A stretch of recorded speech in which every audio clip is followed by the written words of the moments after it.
Good afternoon, everybody. I think we'll make a start. My name's Chris Owen. I'm a partner at Simmons & Simmons, and I head up our business and human rights litigation team. We've got a very interesting discussion scheduled for the next hour and 20 minutes.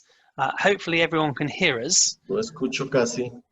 Just a few pieces of housekeeping before I introduce the session. We are offering this session with interpretation.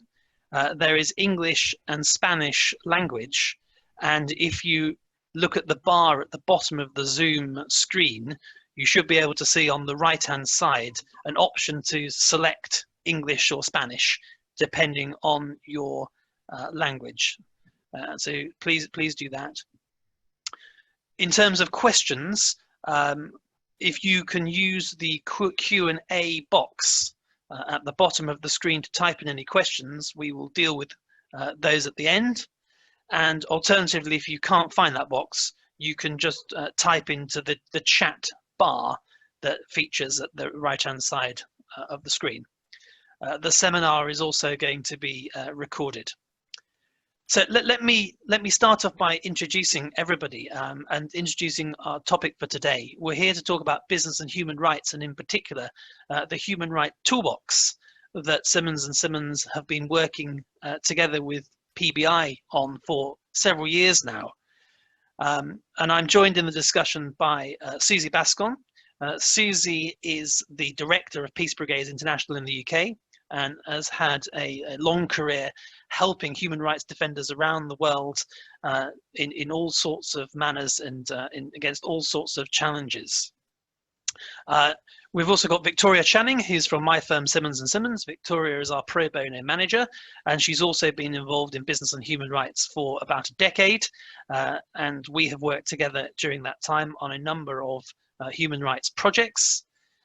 Victoria has now moved in from fee earning role to a role heading up our international pro bono team, which operates in 22 different countries.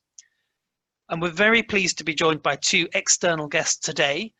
We've got Donald Hernandez, human rights lawyer at the Honduran Center of Community Protection and Development. He's a prominent Honduran human rights lawyer and human rights defender, specializing in criminal and environmental law. We're very pleased to have Donald on the call with us. And then also Alirio Uribe, another eminent human rights lawyer and executive director of CAHA in Colombia. And he has also got very much experience helping human rights defenders in the field, both nationally and internationally. And we're particularly excited to hear about Donald and Alirio's experience, both with the Human Rights Defenders Toolbox and about their work more generally. The aim of today's call really is to look at the toolbox and how it can help human rights defenders in their work, and really what the aim of the toolbox is for is to help on the ground those working in the human rights space to understand what the international principles that might be relevant to the situation is, and then what options there are in terms of one's legal rights, whether that's in terms of legal proceedings, whether that's in terms of more softer engagement with local business, where there is an issue of potential business and human rights breaches by business. And so the fact sheets are designed to give the tools to those working on the ground to be able to understand what their rights are and how those rights might be capable of being implemented in country. So that's the gist of what the toolbox does. It's comprised of 16 different fact sheets covering a number of different topics, and we've designed the toolbox to be as user-friendly as possible, although we always welcome feedback for how it can be improved further. And I'm going to hand over now to Susie Bascon just to give us a little bit more background about today's session, and then on to Victoria, and then finally to Donald and Ilario to expand on their experiences. Susie, over to you. Great. Thank you so much, Chris, for joining this webinar, and also for all the work that you, Victoria, Richard Dighton, and also Olga Hancock, who used to be part of the pro bono team, have done to support us with this toolbox. Just to say, in terms of our partnership, we have been working together with Simmons & Simmons for over 3 years, and I don't say that lightly. I mean, it has been quite an intense sort of partnership in that, you know, many lawyers from Simmons & Simmons have been involved in this project. I don't know, maybe 20, 30 lawyers.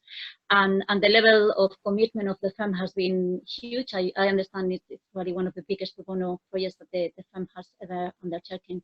But I think for me, the most important thing is that when we came to speak to Richard Dighton, who is the pro bono partner, with Victoria, with Olga, with Chris, about the sort of the issues that we were seeing on the ground, the gaps in the implementation of the UN guiding principles, the violations that we were facing by way of human rights defenders, land rights and environmental defenders being either killed or abused in some of their rights.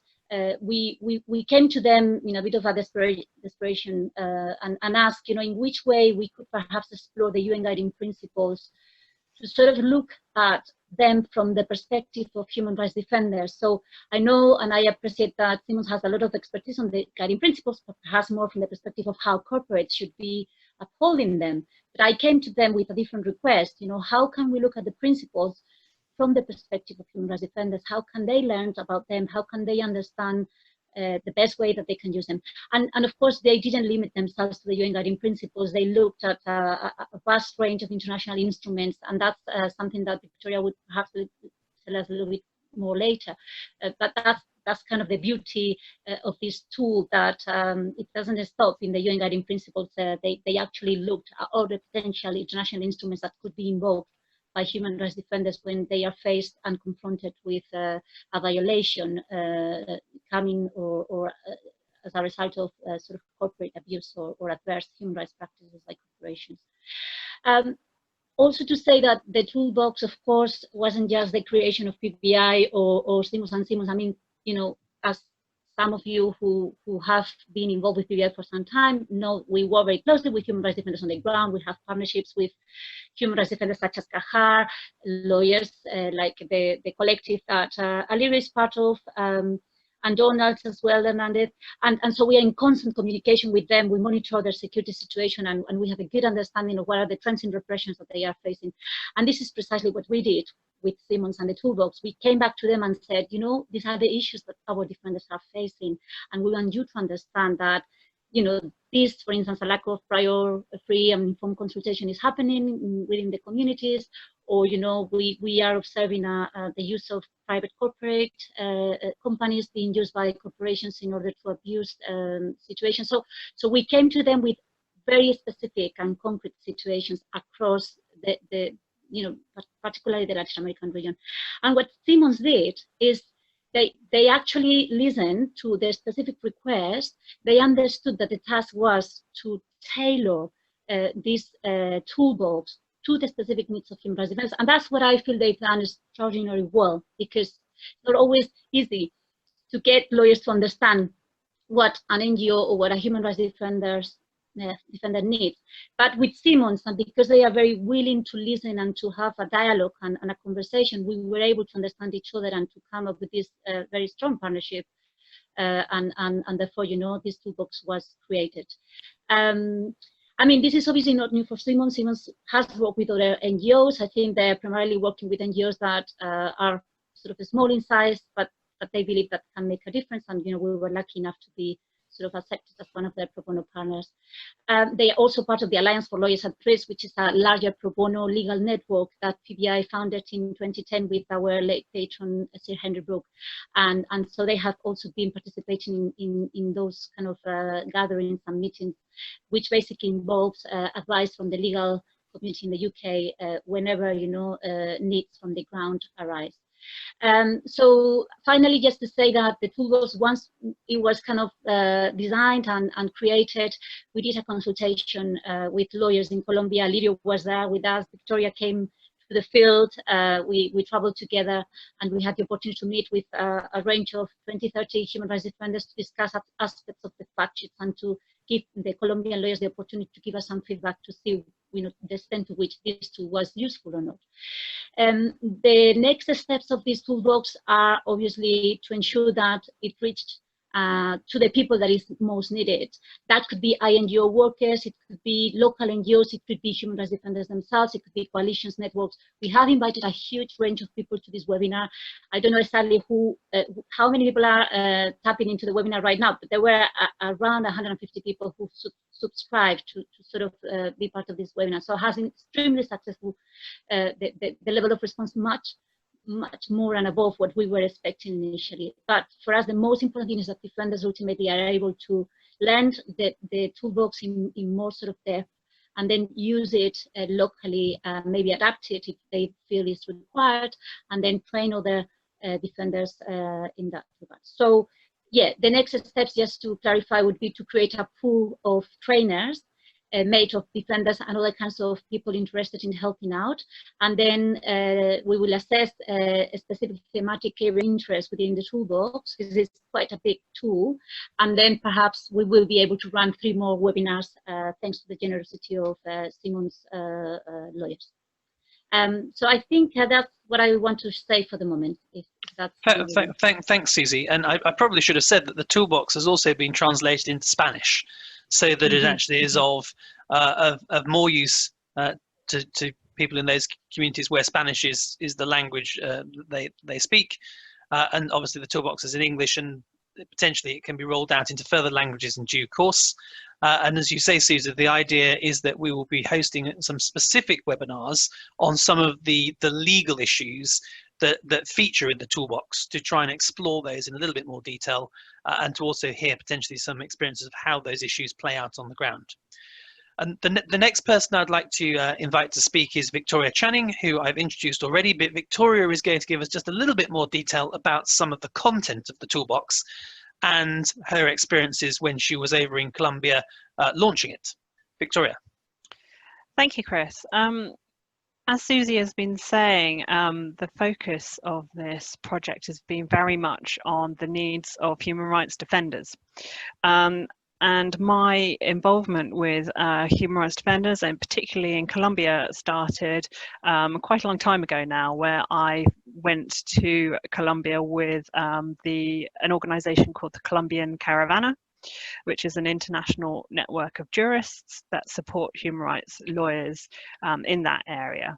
And as part of that trip, I interviewed a number of different human rights defenders in the Santa Marta region, as well as victims of human rights abuses in that region, and put together a draft report, which was then presented to a number of different government authorities at that time. And that gave me a really good base understanding of the issues that lawyers were facing, lawyers and other defenders were facing on the ground, which you don't necessarily appreciate sitting in an office in the UK. And taking that knowledge and that experience, we were working with Susie and her team to start thinking about what topics might be of use to those who were battling with these issues on a day-to-day basis. So we drafted a number of fact sheets, 16 in total. And then later in 2018, I returned to Colombia, this time with Peace Brigades International and other large NGOs. And the purpose of that was to consult with the Colombian lawyers on the ground about whether they found this helpful, what topics they would like to see developed, and we also hosted a training session in Bogota for those interested in taking this project forward.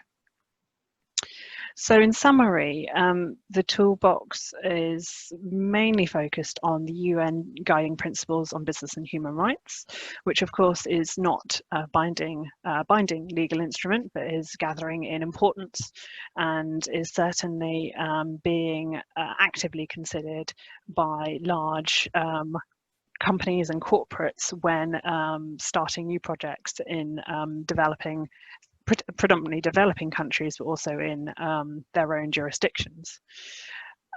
But we have also branched out to cover a number of additional topics following our consultation, which includes defamation, environmental hazards, free, prior, informed consent, operating in conflict-affected areas, private military and security companies, internal displacement, mass tort claims, which I have to say is a specialist subject of Chris, that forms part of his everyday legal practice, and also a review of certain national action plans, so that we got a good understanding of what the government in relevant jurisdictions were doing in relation to business and human rights.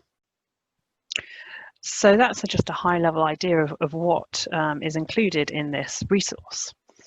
But even even having drafted a set of short fact sheets and trying to condense all of this knowledge into something that was easily digestible by those who are not necessarily familiar with the legal structure, we found that human rights defenders were still often finding it difficult to navigate through these legal instruments and to understand how they could be practically applied on the ground in their day-to-day work. So we added a further resource to our toolbox, where we drafted a short fictitious case study, and that demonstrates how human rights defenders might use and navigate the toolbox. So that case study looks at the brief facts of a fictitious case. So in this situation, it was a collective looking to address contamination from a local copper mine, which affected the health of the local community and their crops. We then looked at the key legal issues for consideration, and then gave a bit of advice as to practical next steps that a human rights defender in this fictitious scenario might consider taking. So as part of that practical application, we looked at free, prior, informed consent, human rights due diligence, and the use of leverage, and also grievance mechanisms and remediation.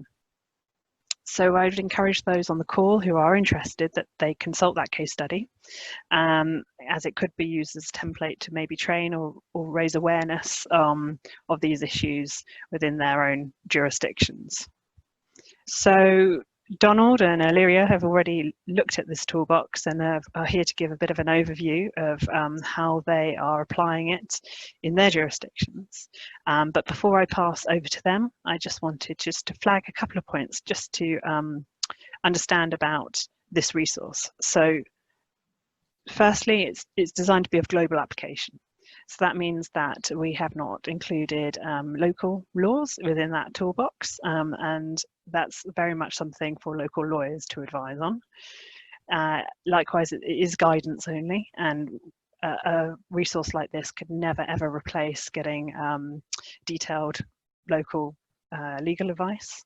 And we're also in the process of updating our human rights defenders toolbox. So the resource that we have online will be redrafted with the assistance of Simmons lawyers, some of whom are actually listening to this call.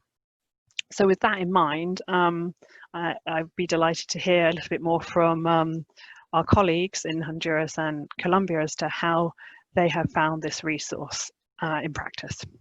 And just, if I can just, before I introduce them, just to give a word on the updates, and that's because the area of business and human rights, as those who are involved in it will know, is a very fast-paced developing area with lots of changes all the time, both in terms of cases that are being heard in different jurisdictions around the world, but also in terms of legal rights.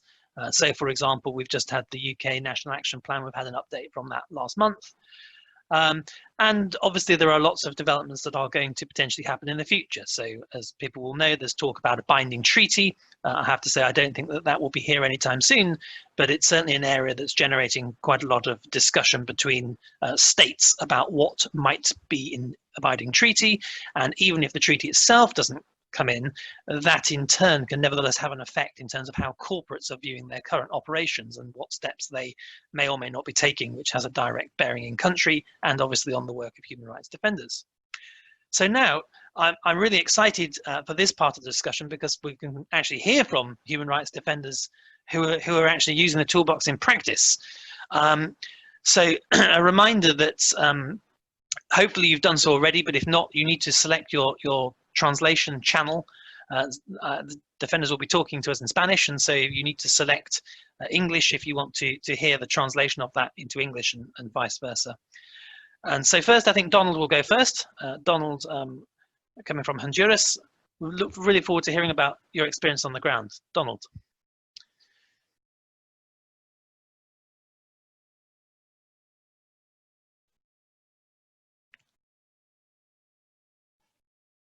I can't hear Donald.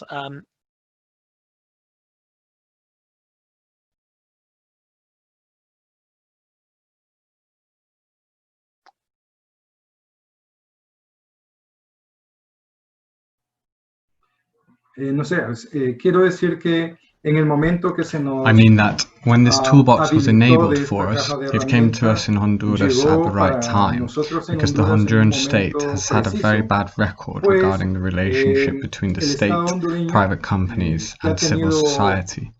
un In other récord words, negativo, there has been muy a poor negativo approach to the en development la of relación projects in entre territories Estado, where the empresa rights of privada y populations sociedad have been civil. O systematically sea, se ha violated. tenido un mal And as a abordaje result, we have en had cuanto a confrontation, criminalization, threats, and even desarrollo de murders, los a lot of murders. proyectos en los The territorios most famous en was donde that se of our ha friend Berta violentado Cáceres, but we sistemáticamente are los currently derechos de seeing las many more poblaciones. people murdered and Y others como imprisoned, resultado, pues precisely hemos because of tenido both the en la private companies and the state's approach on projects. Here, the la Honduran state is bound criminalización, internationally, las and in our amenazas particular y case, hasta by los the Universal asesinatos, Periodic Review that muchos Honduras submits to the asesinatos. UN. El más sonado Our ha sido el government is de required to la begin by compañera Berta adhering to Cáceres, the pero establishment of a tenemos national más action personas plan that asesinadas includes this issue of the y guiding otras presas en principles. este momento, This would partly precisamente respond to por el this mal major conflict that we abordaje have in que tanto la Honduras, empresa but they privada y el began to Estado han talk about hecho national action sobre los plans and nobody proyectos. Entonces understood es them, ahí neither the donde state nor private se companies as obliga such. Private internacionalmente al companies have Estado de Honduras, misunderstood the concept en of el caso guiding nuestro muy principles with particular, corporate social en el examen responsibility periódico as gifts universal al given que to Honduras se communities. somete When we ante use la the ONU y se toolbox, we le find a source of exige a information that for nuestro 2 years has gobierno allowed us,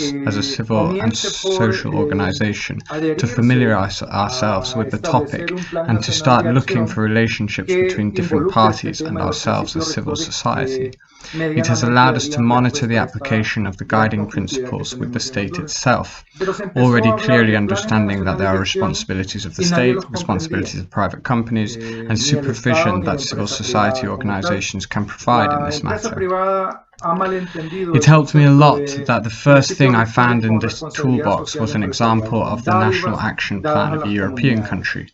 I think Finland is the Cuando one la in caja de there, herramientas and se that's nos what I'm acerca, going to study, encontramos so I can keep asking eso, questions. We were already familiar with the una experience of the route that fuente Mexico de has taken on the same información topic, que nos Guatemala permiten, as well, hace 2 and años from then atrás, on we started to follow up too, como to speak to the organización Human de Rights sociedad Secretary in civil, Honduras, because we saw empoderarnos that de with the esta goal of temática y establishing a empezar national a action plan, buscar esas the case relaciones was not being taken tripartitas, seriously. nosotros como So in sociedad civil Honduras, y we monitorear un coordinated a poco larger space, con an el Estado articulation mismo la space that aplicación brought de los together principios 30 rectores, organizations entendiendo throughout ya the whole claramente de country que to develop habían territorial defense responsabilidades actions, del Estado, mainly in responsabilidades indigenous de empresa communities. privada And y so, in the la same vigilancia toolbox, que las we are also organizaciones de steadily sociedad finding civil the most basic podríamos elements dar to en familiarize este tema. ourselves with the topic, A mí me sirvió at a time mucho and place where we found that we could que not en expect to la caja lo establish a primero que dialogue with the encuentro state es and un private ejemplo del companies Plan if we Nacional de showed even a Acción slight de un país understanding. europeo. And if 2 years ago Finlandia, our creo que knowledge sí was que very está ahí limited, the knowledge that the denotado, eso nos executives of llevó the a state and estudiar private y companies a had partir was de ahí zero. pues a seguir They were preguntando confusing y the ya concepts, and conocimos to la that extent we experiencia took también time using the del toolbox and we recorrido que developed a estaba llevando diploma. México en ese tema, Here the audio is Guatemala interrupted, igual, y a partir de and then ahí Donald entonces comes back empezamos a saying, dar seguimiento "Thank you. también, I was hablar con la saying Secretaría that de as a Derechos Humanos en result of Honduras, this, we made the porque decision to estábamos develop a viendo more de que la intensive course on Secretaría, the topic con of el guiding fin de principles. cumplir una meta, And as a source, we used a lot of en tener un information that plan we had nacional already de found in the acción, toolbox. nos It was estaba interesting, nearly 6 months of training 30 tomando con la leaders from seriedad del different parts caso. of the Entonces, country to familiarize them with the nosotros role of the en state, the role Honduras of companies, coordinamos un and espacio the más role of civil grande, society in this un espacio de articulación que tripartite space. aglutina This also helped us a lot in pursuing talks with the state institutions to demand that they stopped rushing to fulfill requirements only as a checklist in this delicate issue. To that extent, we believe that we have made a positive impact in bringing about the current commitment made by the representatives of the Secretariat for Human Rights to develop a national action plan in Honduras. That is not only fulfillment of goals, but also a topic adequately discussed with the different parties involved. We have also held talks with different people, some from private companies who have sent us their current human rights policy based on what they have understood about the guiding principles, and today, as civil society, we can question them and begin to discuss these policies and assess these policies. In the meantime, it is also important to say that when we found the toolbox, the case that is presented in the toolbox is a very real case of what we experience daily, at least in Honduras. We are permanently in conflict with the state and private companies, who for us are the same. As lawyers, we are permanently in the courts defending our leaders precisely because of their position in the defense and their demands. Because now men and women, at least our leaders, are already empowered with knowledge of the guiding principles. Now, based on these standards, they demand respect. For example, respect for the right to consultation in indigenous communities and the requirement for private companies to adhere to international standards. Of course, private entrepreneurs don't like this because they have not wanted to bend to respect the rights of communities or be forced to repair the environmental damage they have caused. But ultimately, I want to close this first space by saying, for us, the most useful thing in the toolbox has been that the documents are practical, easy to understand, and very effective. They are a great source because they help communities apply and understand the things we are achieving in this slow and systematic process that we have been building here in Honduras, at least over the last 2 years. I'll stop there so I don't take up too much time.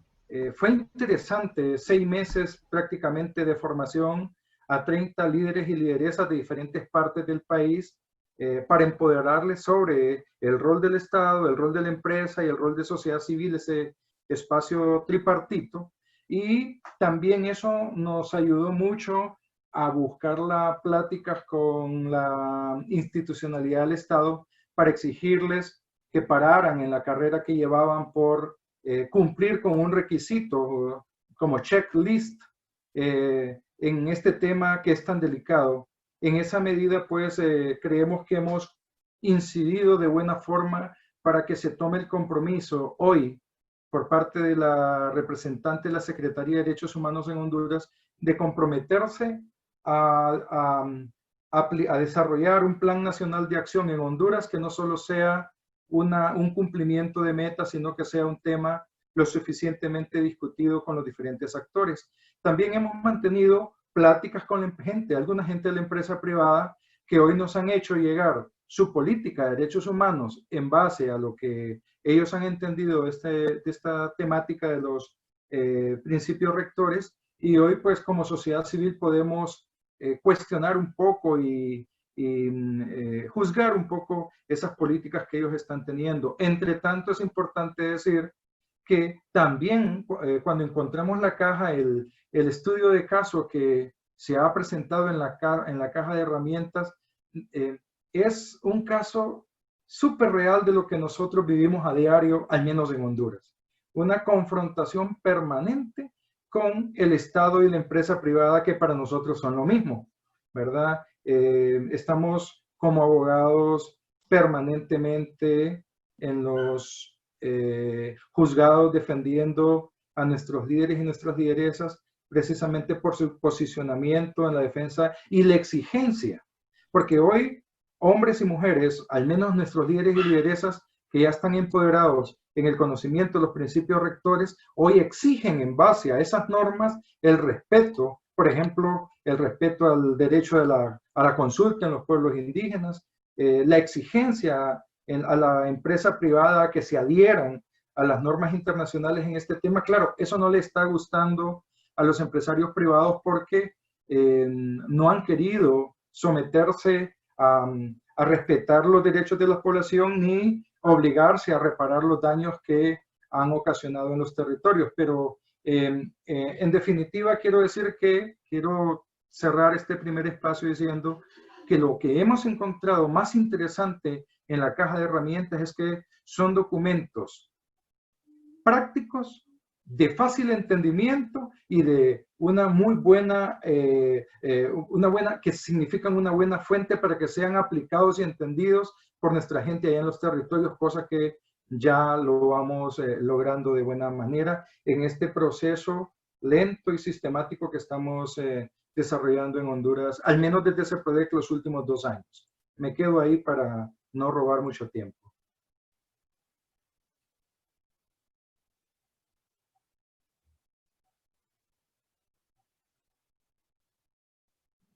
¿Continúo? ¿Me escuchan? Well, good afternoon to all of you. A very special thanks to Simmons & Simmons with Victoria and with Chris. Thanks to Susie and PBI UK, to Donald from Honduras, to James the interpreter. Likewise, I would like to thank all the people who I can see on the panel and the many organisations from London who have always supported human rights work in Colombia. I would therefore like to point out that for a country like Colombia, where we have had an armed conflict for more than 50 years and several peace processes, the conflict continues and we still see the presence of many national companies but also multinational companies.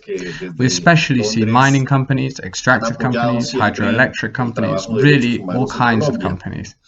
This instrument that has been provided by PBI and Simmons as a way of documenting cases of serious human rights violations in Colombia more effectively has allowed organizations like ours to work with rural communities, indigenous communities, with Afro communities, who are all impacted in many parts of the country where the armed conflict occurs. In these areas, the state, the police, the army all have a strong presence, but there are also paramilitary groups and guerrillas, some of whom have already disarmed and others who have rearmed and are now the successors to paramilitarism. This means that companies have operated in conflict areas and that in some way they have not respected domestic or international law or due diligence when operating in Colombia. This has led us to use the suggested standards to document cases, as we have been able to present reports such as one that we recently presented to the Truth Commission, Comisión de la Verdad, where we revealed the responsibility of companies regarding human rights and the armed conflict. These instruments can also document behavioral patterns of businesses that help contribute to the truth about the participation of companies in the armed conflict, the dispossession of land in violation of environmental and community rights, and the deprivation of many communities' livelihoods as a result of the intervention of companies in their land. These instruments help us read these patterns and show how the truth comes out when communities document the presence of certain companies on their land. They also help to achieve or look for litigation strategy, let's say strategy to reveal responsibility and to demand the criminal liability of companies. We have identified how, for example, in terms of security, companies have violated the Ruggie principles, but also the United Nations principles regarding business behavior. We have identified more than 1,500 agreements between the companies and the Ministry of Defense, battalions and the privatization of the army. Somehow, they have managed to align the security forces with business interests and not with the defense of sovereignty or with the defense of community life. And this is why they have ended up financing not only the army, the police and the public prosecution, which investigates many social leaders, but also paramilitary groups. We have identified companies like La Chiquita Brands that imported weapons, rifles through their company's ports to paramilitary groups. We have also noticed how companies like BP contributed to the militarization of the country, to paying for paramilitary groups. Drummond has also contributed to the financing of paramilitary groups, but also to the murder of trade unionists. With paramilitaries and security forces, Drummond's security company assassinated social leaders, and they were involved with anti-union practices, repressive practices towards peasant or indigenous communities, and land dispossession. which in Colombia has a victims law and a land restitution law. With these instruments, we can bring to light how the companies robbed farmers and indigenous people of millions of hectares, and how, through this violent dispossession of land, communities were also attacked, or how water has been appropriated through environmental damage. And paradoxically, Colombia and Colombian companies have internationally positioned themselves as having some of the best corporate social responsibility programs. We have been able to document how in Colombia, corporate social responsibility is used as PR by companies that are engaged in serious human rights violations. We have also documented how social responsibility is used in the era of, for example, COVID, as a kind of political marketing and not really to defend human rights. In fact, many of the companies who lead the discourse on companies and human rights with voluntary standards in Colombia are the companies that have been most involved in serious human rights violations. Therefore, I believe that these instruments, which, as Victoria said, you are currently updating, there is a need to further train the organizations and communities that live in the zones that are faced with mega projects, oil, coal, hydroelectric constructions, and agro-industrial projects, so that they can document their cases in order to take national and international action, to defend their rights as communities, to defend their land, to defend their livelihoods and their life plans. These instruments are what indigenous peoples and what communities have to defend their rural economies against these transnational megaprojects. These communities are victims, not only of armed groups, but they are also victims of development, of what we call development, that is, of megaprojects that do not recognize their rights in their own lands. Therefore, we want to acknowledge the contribution you have made from England with these instruments. We want to emphasize the need to disseminate them so that we, for example, in the schools that we run as a lawyers collective, or with the community leaders that fight against multinationals or mega projects, can better learn from this experience. Thank you.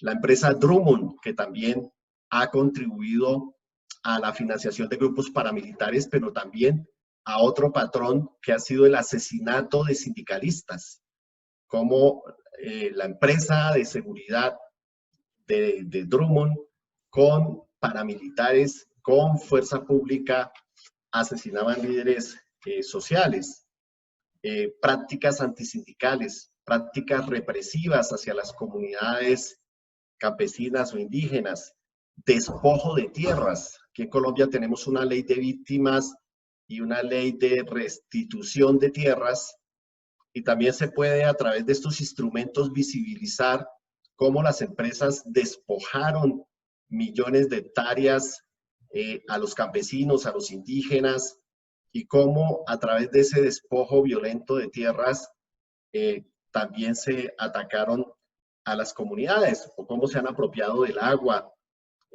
a través de los daños ambientales.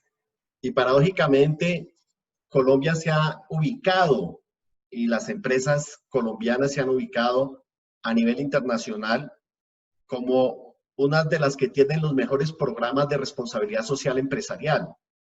Nosotros hemos podido documentar cómo en Colombia la responsabilidad social empresarial se ha usado para lavarle la cara a empresas que están comprometidas con graves violaciones de derechos humanos, y cómo se usa la responsabilidad social en época, por ejemplo, del COVID, como una manera de marketing político, no realmente para defender los derechos humanos.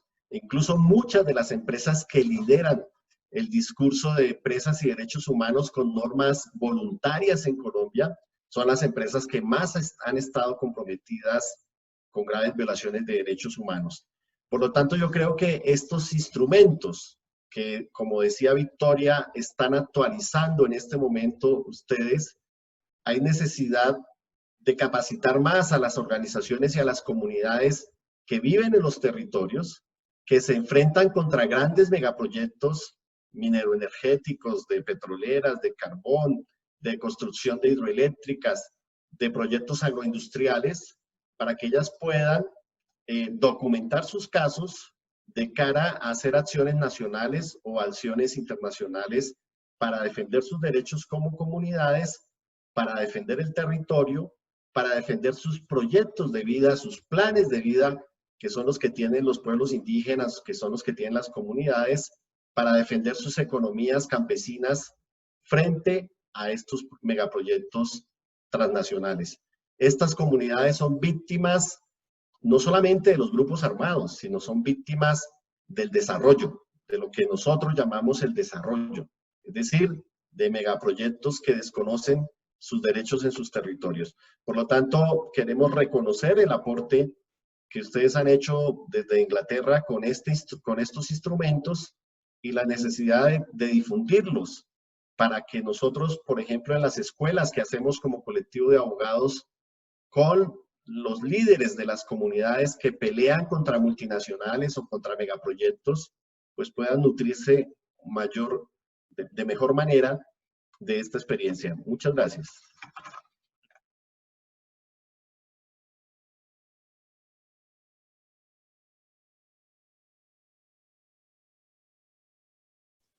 Thank you very much indeed to Donald and to Illyrio for sharing their thoughts. It's very humbling to hear the real life experiences and to have heard about the toolkit at least offering some help in those difficult situations in your respective jurisdictions. And thank you very much for sharing your experiences on this call today. We have set aside some time for questions. So some questions have come in. We've got 60 people on the line, and some questions have come in, and I will shout those questions out in a second. But for others of you who have questions, please do type them into the Q&A box now, and we'll do our best to put those to the speakers and to get answers for you. And if we can't get answers now, then we can follow up afterwards. So please, the Q&A box is at the bottom of the screen. If you click in that and type your question in either English or Spanish. Now, the questions that have come in, the first one's an easy one that I can deal with. It's where do I find the toolbox? So the toolbox is available online. If you search for Human Rights Toolbox and then PBI or Simmons and Simmons afterwards, it will come up. It's available either on the PBI website or on the Simmons and Simmons website. And you can see that within this screen that comes up, there's a link to each of the fact sheets and also to the case study that Victoria was mentioning. And Adam is just circulating now a link on the screen for the link to the toolbox. Couple of other questions. Just to add to that, Chris. Yes.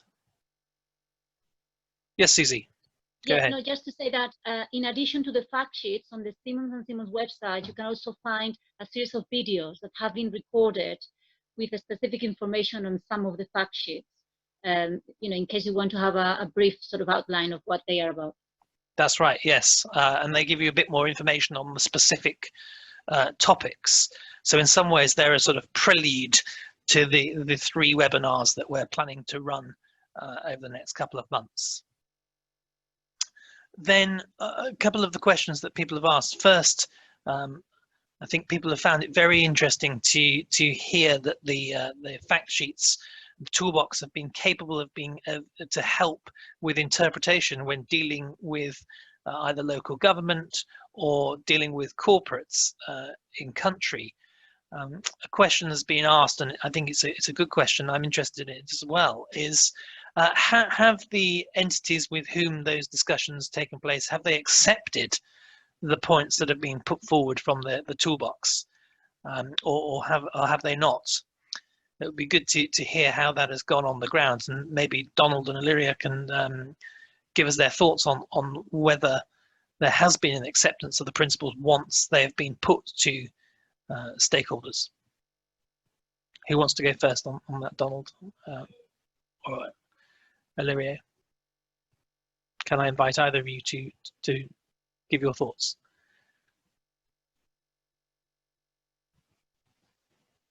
Bien, voy a hacerlo yo. I'm going to have a go at this one. The connection is patchy, but I understood that the question was how have the authorities accepted these measures? Well, I want to say that for us in Honduras, it is still too new a topic in the relationships we have had with state officials. They have been notified about the processes we have developed with members of civil society in the communities on this issue. For the Human Rights Minister and her team, it has been a surprise to find out that social leaders have been concerned about this issue for a year and a half, and that they are ahead of her own team in terms of their knowledge and empowerment on the topic. In the same way, they are a little more advanced than private company officials who, as I keep saying, continue to confuse the issue of corporate social responsibility with the issue of human rights principles.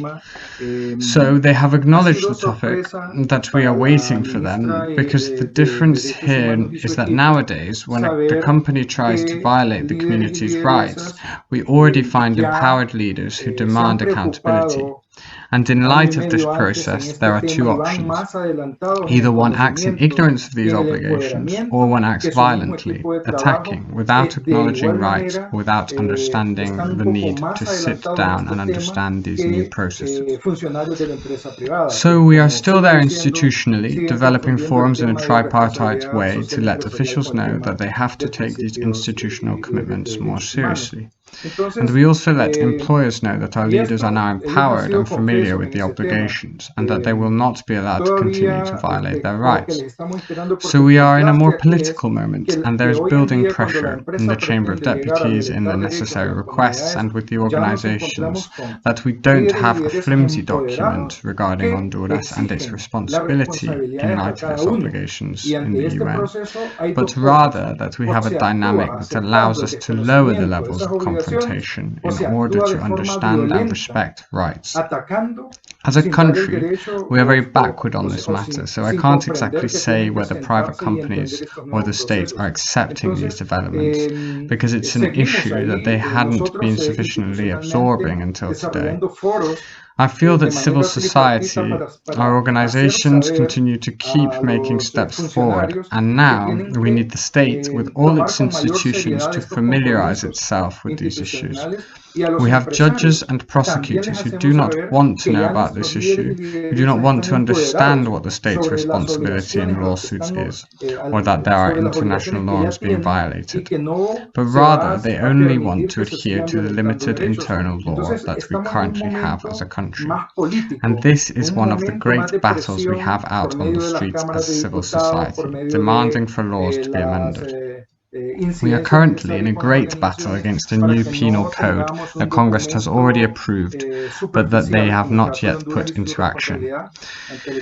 Highly corrupt officials are being freed from their responsibilities by a penal code that criminalizes public protest and by something that classifies it as terrorism. And it is an issue that greatly worries us, as it will only lead to greater conflict in the country.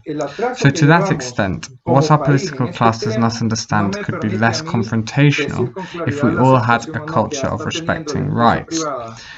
And that is the issue to which we are referring. The origin of serious human rights violations is the lack of interest in the balancing of powers.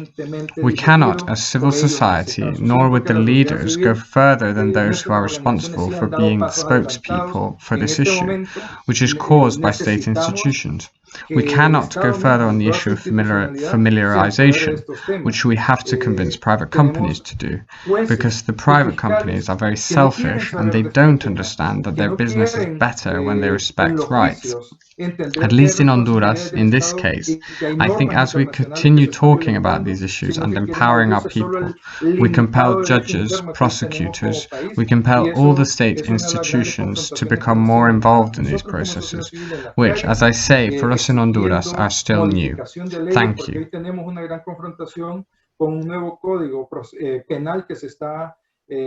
Que ya se aprobó en el Congreso, pero que no ha entrado en acción y al cual nos estamos oponiendo enormemente porque los funcionarios altamente corruptos ahí mismo se están liberando de sus responsabilidades. Un código penal que hoy nos está criminalizando la protesta pública al grado de catalogarla como terrorismo, y es un tema que nos preocupa mucho y que solo nos llevará a mayor confrontación en los territorios. Entonces, en esa medida, lo que no entiende la clase política nuestra es que estos temas podrían ser menos confrontativos si todos tuviéramos una cultura de respeto de derechos. Y ese es el tema al cual nos estamos refiriendo en este tema. Para nosotros, la génesis en la seria violentación de derechos está derivada en la falta de interés de que se equilibren las fuerzas. No podemos, como sociedad civil y como con los liderazgos, ir más adelante que a quienes les corresponde llevar la voz cantante en este tema,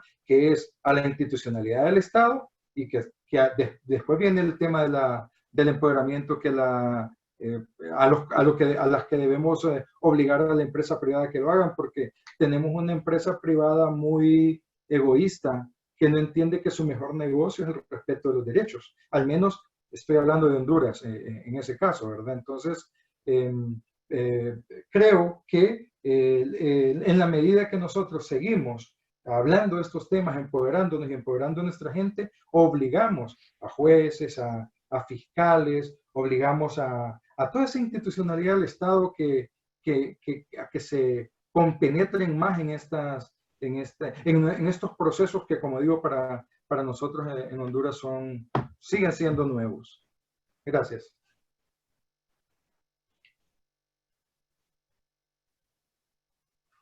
Bueno, siguiendo con lo que planteaba Donald, pues para el caso colombiano, Well, yo estoy viendo aquí en continuing el with what chat Donald has preguntas raised, in the case of que ya Colombia, I can see respondía 3 Donald, otra questions sobre in the si chat podemos ser that Donald has optimistas o no already sobre el answered. futuro, Another y about otra whether or de not we Peter can be de cómo optimistic enfrentar about the el future, tema de and los another from principios Peter on y how esta to caja de deal with the issue of herramientas the principles.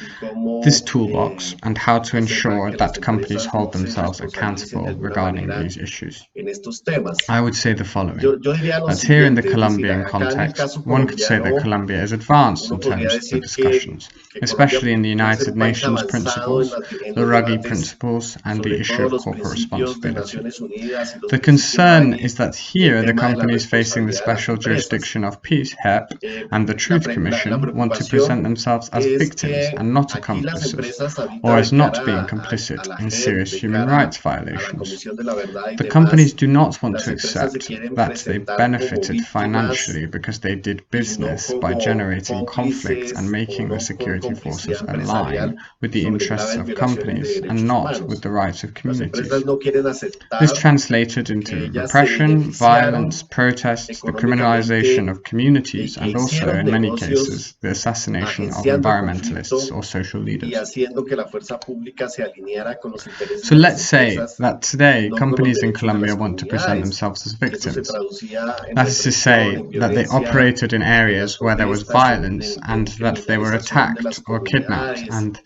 they don't y want to también take en algunos responsibility for casos, the en conflict. muchos casos, Obviously, en we would like the asesinatos de situation to improve in the future, ambientalistas but in the case of líderes Colombia, the sociales. situation improves depending on Entonces, whether or not the peace digamos que agreements are implemented, las empresas on hoy comprehensive quieren rural reform, on presentarse en drug Colombia como policies, on víctimas. complying with the Es special decir, justice and que peace system, ellas on operaron en complying with the zonas Truth donde había Commission. violencia y But que ellas companies want to fueron go under the agredidas table. también o They don't atacadas o want to take secuestradas responsibility for what they have y been no quieren doing all these presentar years esa in the conflict, responsabilidad. or for what they continue to do Obviamente, when they carry out nosotros their quisiéramos business que a futuro esta operations using the situación land mejore, of displaced people, pero para of el people caso who were colombiano la massacred, situación of people who mejora were dependiendo violently de si se expropriated. implementan o no They los acuerdos de believe paz they own the land in good con el faith, tema de that la they reforma bought rural it and that they integral, did not con el know tema what de had otras happened in políticas de those areas drogas, before. con el tema So, the voluntary de standards la discourse, con well, el obviously, they sistema have used especial de it to say justicia de that they are paz, going to que se respond cumpla through con la corporate Comisión de social la Verdad, responsibility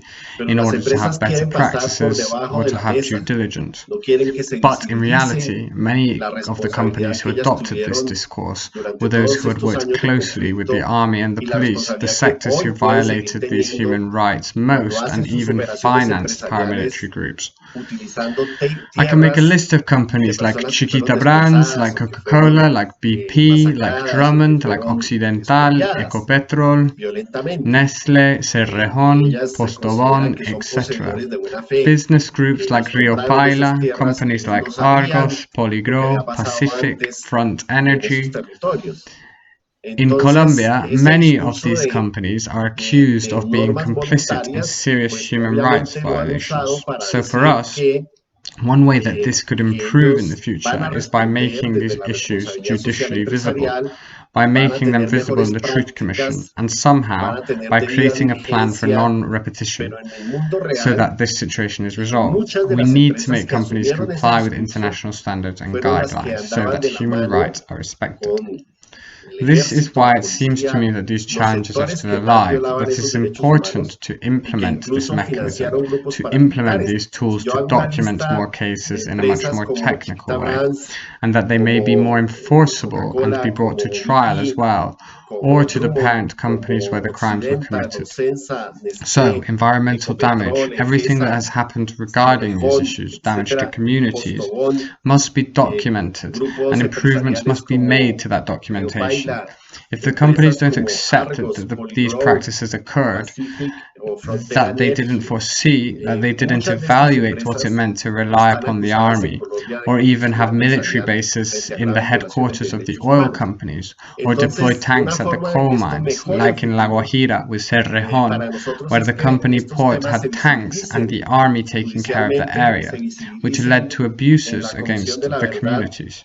y de alguna If manera they haya un ignore plan and don't para la consider no the fact that the repetición, measures they para took to que protect their businesses se ended up sanee affecting toda esta civilians, situación it will y be las difficult to empresas change this in the cumplan future. con los Thank you estándares so much. internacionales, con las directrices internacionales para que se respeten los derechos humanos.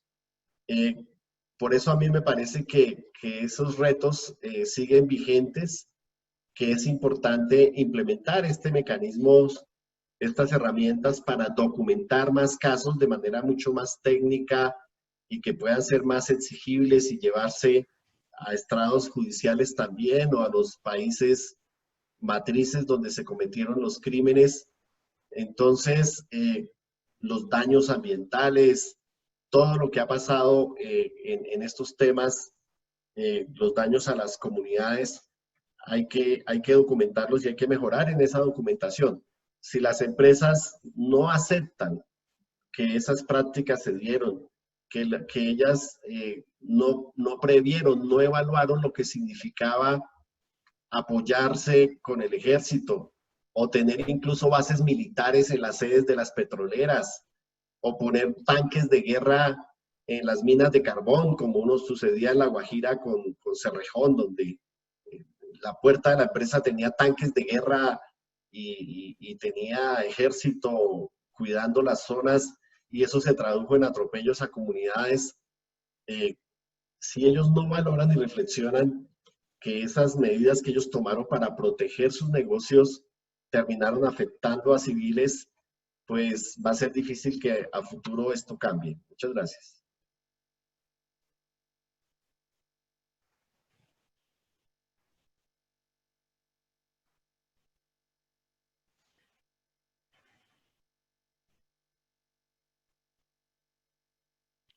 Thank you very much for that. Very, very helpful to get your thoughts. Another couple of questions that are quite challenging ones. Just before I move on to this, it's been pointed out that a couple of the links to the Spanish, some of the Spanish fact sheets may not be working properly. We'll make sure that after this discussion that's sorted out so that all the links work and everybody can access all of the fact sheets. So apologies for that. Now, some of the more difficult questions that have been put, this next one says, how do we address the challenge that at the same time as the UNGPs represent an opportunity to defend rights, as the toolbox itself reflects, it can also be used as a strategy by companies to shield themselves from international legal responsibilities with language such as impacts and obligations to mitigate, etc. It's a good question. That would Susie or Victoria or like to give their initial response to that issue?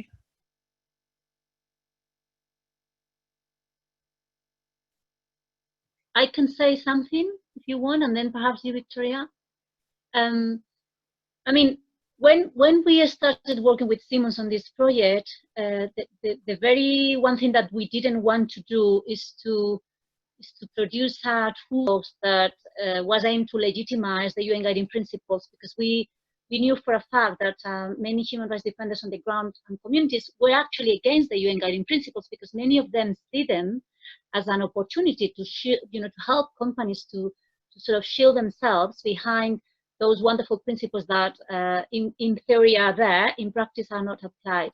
So we are aware that this is something that is occurring, that there are gaps in the implementation, but we also sort of believe that it is important for human rights defenders and communities to understand the language of the corporate world and the language of state, and because corporations and states are talking about the UN guiding principles as a framework, and are using that framework to sort of negotiate and to sort of engage in discussions with civil society. So there is for us an aim, which is to ensure that communities and human rights defenders understand the language, understand the framework, not to legitimate it, precisely the opposite, to identify where the gaps are precisely in the implementation, and to find the roots and the ways in which those gaps can be exposed, documented, as Alirio was saying, and possibly being taken in front of the right stakeholders. I think Simmons have done a good job in that they, as I said, they didn't just focus on the UN guiding principles, they looked at a wider range of international instruments, and basically what defenders can do is to look for that range of sort of jurisprudence or international sort of frameworks available, and then see the extent to which they can invoke some of those instruments whenever is relevant for whatever conversations they might need to have, whether it's corporations, whether it's states, and so on. So yeah, my view is that this is just a tool. I think the UN guiding principles can be misused, and I think we all have a duty, whether it's a corporation like Simmons, whether it's human rights defenders, whether it's INGOs as ourselves, to continue upholding those instruments and exposing the gaps in the implementation. Yeah, that would be my view on that. Thank you, Susie. Victoria, do you have anything to add to that? You're on mute, Victoria.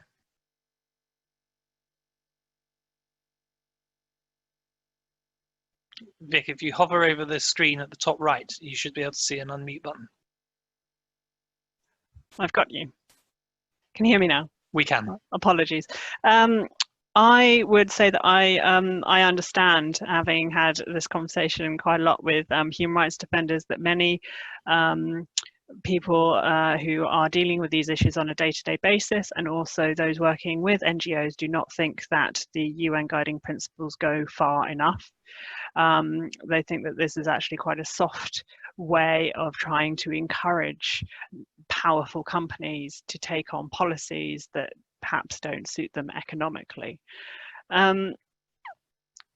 There is a merit to those arguments.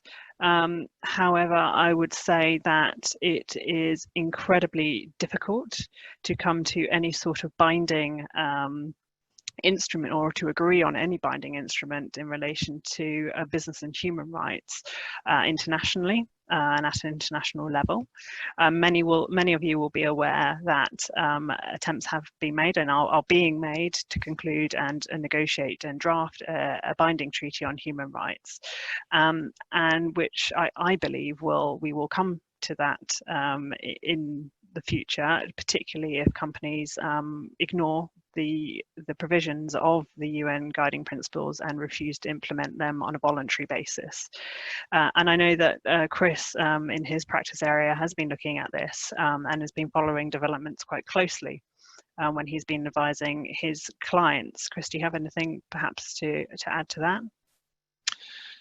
Well, I was actually going to highlight another challenge that my corporate clients tell me when looking at the UNGPs, and that is that those who are perhaps you might say more forward thinking in terms of wanting to do the right thing face the difficulty that when they if they go and conduct human rights due diligence, or if they go and put out a human rights policy about the sort of things that they wish to do in respect of the local community, then sometimes those policies can be seized on and used in order to commence litigation against the company if it has either uncovered something that's relatively negative, or if it is said it is going to remediate some issue, for example, and then that remediation has slowed or not happened. And that's a difficult issue because obviously it's right that pressure be put on corporates to do the right thing in the community, but that has to be balanced against the slight challenge which is that some corporates say, well, look, aren't we better just effectively staying below the parapet and not engaging with the UNGPs? Now, my own view is that that's actually risky, and that by taking that approach, not only is that the wrong thing to do from a moral perspective, but actually in the fullness of time, one can actually find that more difficulties present. But it is definitely a discussion that happens at the board level about whether not to try and be a good company and engage or not. And no doubt different people have different views on that, and Donald and Illyrio will no doubt have very significant experience on the ground about their interactions with companies, and so I'd welcome their comments on this difficulty about engagement as well. But perhaps Victoria, just back to you before I hand over to Donald and Illyrio for their thoughts on this issue. Anything you want to add more, Victoria? You're on mute still.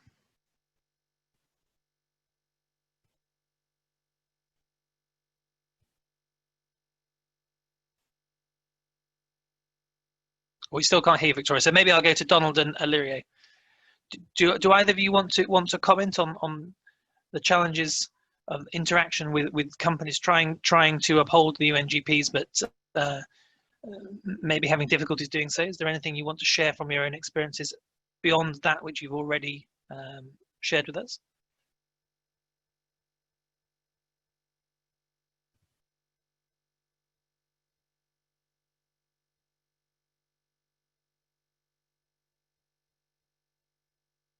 No takers on that?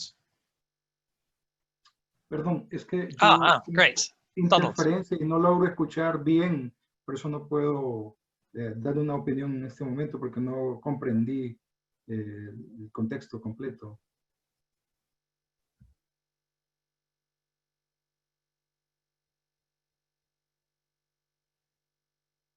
La traducción al español ha estado muy bajito el sonido y se interfiere bastante, pero... Well, I agree with Victoria that it is difficult to have a binding treaty before the United Nations in order to achieve a more effective tool that covers the responsibility companies must take on in international settings, but also in their own countries, in parent countries, or in third countries where they carry out their activities.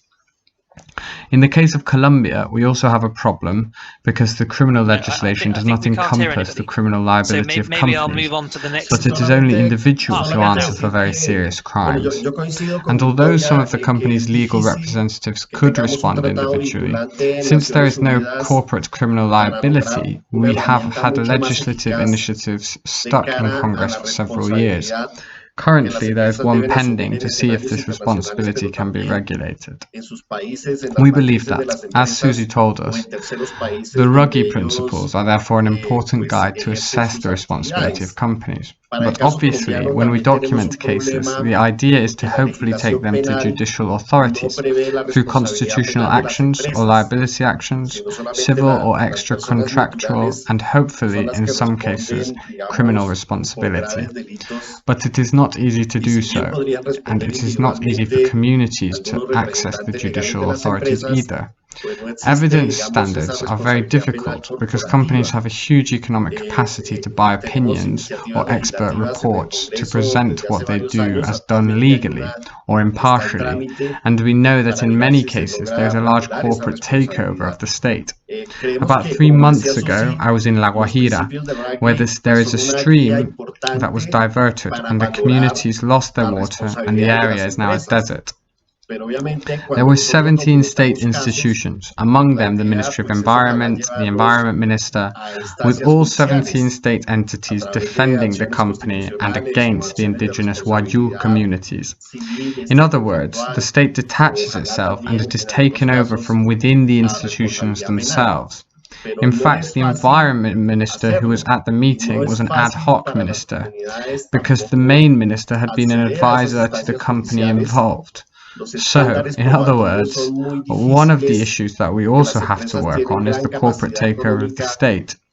Here, when President Duque came to office, this government appointed the ministers and 10 of them came from the economic associations. Then, when they come to public office, they come to defend the interests of the companies and not to defend the interests of the communities. That is to say that this corporate takeover buys the will of public officials and of the controlling bodies, and positions as public interest what is really the economic interests of the business sector.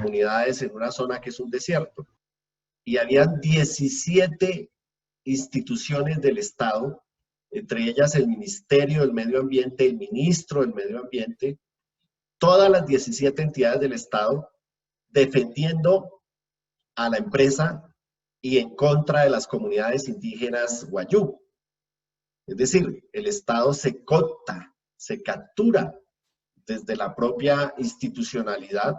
De hecho, el ministro de Medio Ambiente que estuvo en la reunión era un ministro ad hoc, porque el ministro principal había sido asesor de la empresa. Entonces, esto para decir que uno de los temas que también tenemos que trabajar es esa captura del Estado por las empresas. Aquí este gobierno, cuando llegó el presidente Duque, nombró todos los ministros y 10 ministros venían de los gremios económicos. Entonces, cuando ellos llegan a los cargos públicos, llegan a defender los intereses de las empresas y no a defender los intereses de las comunidades. Es decir, que esa captura corporativa compra la voluntad de los funcionarios públicos, de los órganos de control, y coloca como interés público lo que en verdad es negocios e intereses económicos de sectores empresariales. Chris, can I add something briefly? Susie, do you wish to make a comment? Yes. I just want to say that.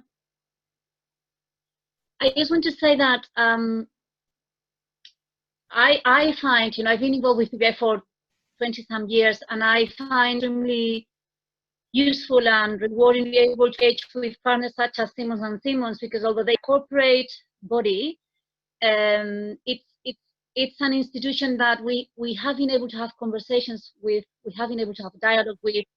It has helped us to expand our knowledge and understanding of the UN guiding principles and all the challenges behind that. But beyond that, we've acted as a bridge between human rights defenders and the legal bodies. So I think that corporations such as Simmons have an important role to play as well, sort of help other legal bodies to understand the importance of some of these issues. And I appreciate that the solution, it doesn't just lie in one firm, trying to act in the right way. But I do have a lot of faith in more firms such as Simmons, having a keen interest, a genuine interest in sort of observing human rights standards and ensuring that others do within the sector. And I value that and I appreciate that. And to me, that's one of the treasures of working with Simmons & Simmons on this project. Thank you. Thanks. I mean, one observation from my own sort of practice area is that whilst obviously there is a hope that corporates of their own volition step up to the plate and adhere to the UN guiding principles, in some occasions that doesn't happen. But what we are starting to see increasingly is that the threat of litigation, often in a foreign country, may itself operate as a degree of a stick in order to drive better practices. Now, that may not be perfectly ideal, but from a human rights defender's perspective, I suspect that anything is better than nothing. And so if that is the stick that is needed, well, at least it is better than nothing. And so what I'm really meaning is the fact that we are seeing claims brought particularly against parent companies for the actions of their subsidiaries overseas. And those claims against the parent companies are being brought in a number of jurisdictions, which include America, England, Canada, Australia, etc. And I think that focused with the risk of global litigation, that is starting, at least from what I've seen, to have some impact, only the start, but some impact on how corporates behave in jurisdictions around the world. And I see there's a question here which says, can you say there is a fiduciary duty of directors on companies to address environmental and human rights issues? That's obviously a question for each relevant national law, as well as international law. But broadly, I think we're seeing in some jurisdictions, including England, that there is an increasing acceptance from the judiciary to try and find corporate liability, perhaps not at the point of director liability, but corporate liability in some sense on the actions of corporates abroad. And I think there's only one direction of travel in that area, and I think that direction of travel is to see increased liability risks for corporates and potentially in the future directors as well. And so I think that will drive some better behaviors as time goes on. And one of the broader questions we've been asked in this call is there any hope for the United Nations guiding principles and for human rights defenders more generally based on the capitalist society we live in? And I would hope that I can answer that whilst there are difficulties all over the world that we're all aware of, that I see there's some hope for a better future. And if anything comes out of COVID-19, perhaps it can be a springboard for better environmental, social, governance standards from corporates across the world. And let's hope that we see at least some movement in that direction. Can I just add there, Chris, because I hear what you're saying, and what I was going to say before, and I couldn't figure out how to take myself off of mute, was that I think there is an educational piece to be done with the UN guiding principles, and we've gone some way doing that, particularly in England. And we are seeing some movement by some of the large extractive companies who are genuinely embracing some of these principles and are seeing it as a corporate and commercial opportunity, because they realize that some of their consumers, an increasing number of their consumers post COVID-19, are looking to engage with organizations who genuinely care about the world around them and are investing in green and healthy companies, and those who take their human rights obligations seriously. So I think that I would share the optimism of Chris in that it may take a while, but actually I think that the capitalist society will ultimately and hopefully drive profits towards companies making better decisions when it comes to protecting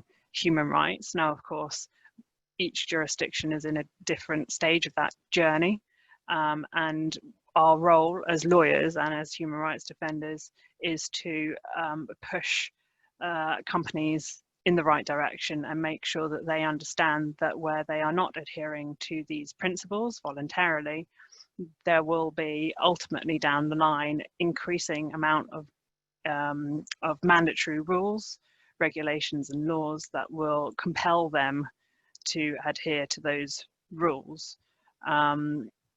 So cautious optimism, I think, on my part. Thank you.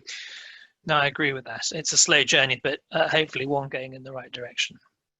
Well, I'm conscious of time. We've had lots of food for thought and lots of interesting pieces of information, stories and experiences shared with us, which is very, very helpful to hear about that and to hear about how the toolbox has been implemented.